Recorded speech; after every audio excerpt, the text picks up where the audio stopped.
ഈ വീഡിയോയിലൂടെ പറയാൻ ഉദ്ദേശിക്കുന്നത് പ്രിയപ്പെട്ടവരെ, നാം പറയേണ്ടത് ഇഷാ എന്നാണ്. ഇവിടെ ബാങ്ക് കൊടുക്കുന്ന ഇഷാ എന്നാണ്. അപ്പോൾ നമ്മളിപ്പോൾ നിയ്യത്തൊക്കെ ചെയ്യുമ്പോൾ നമ്മൾ അഷാ അല്ല നമസ്കരിക്കേണ്ടത്, ഇഷാ എന്നാണ്. സ്വലാത്തുൽ ഇഷാ എന്നാണ്.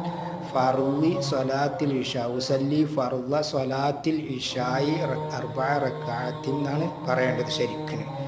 അതാണ് ഈ വീഡിയോയിലൂടെ നിങ്ങളെ പഠിപ്പിക്കാൻ, അല്ലെങ്കിൽ ഈ വീഡിയോയിലൂടെ പറയാൻ ഉദ്ദേശിക്കുന്നത് പ്രിയപ്പെട്ടവരെ, നാം പറയേണ്ടത് ഇഷാ എന്നാണ്. ഇവിടെ ബാങ്ക് കൊടുക്കുന്ന ഇഷാ എന്നാണ്. അപ്പോൾ നമ്മളിതിപ്പോൾ നിയ്യത്തൊക്കെ ചെയ്യുമ്പോൾ നമ്മൾ അഷാ അല്ല നമസ്കരിക്കേണ്ടത്, ഇഷാ എന്നാണ്. സ്വലാത്തുൽ ഇഷാ എന്നാണ്.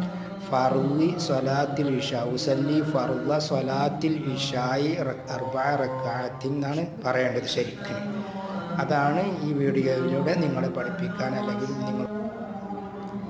അഷാ എന്ന് പറഞ്ഞാൽ ഭക്ഷണം എന്നും, അഥവാ രാത്രിയിലെ ഭക്ഷണത്തിനാണ് ഡിന്നർ എന്ന് പറയാം. അതാണ് അതിൻ്റെ അർത്ഥം. രാത്രിയിലെ ഭക്ഷണത്തിനാണ് അഷാ എന്ന് പറയുന്നത്. ഇഷാ എന്ന് പറഞ്ഞാൽ മഗ്രിബ് നമസ്കാരം കഴിഞ്ഞിട്ടുള്ള ഇഷാ നമസ്കാരത്തിൻ്റെ പേരാണ് ഇഷാ.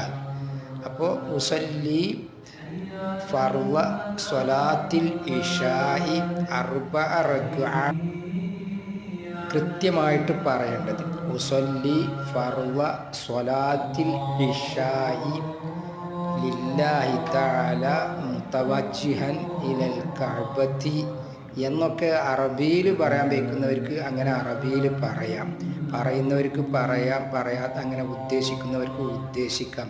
എന്തായാലും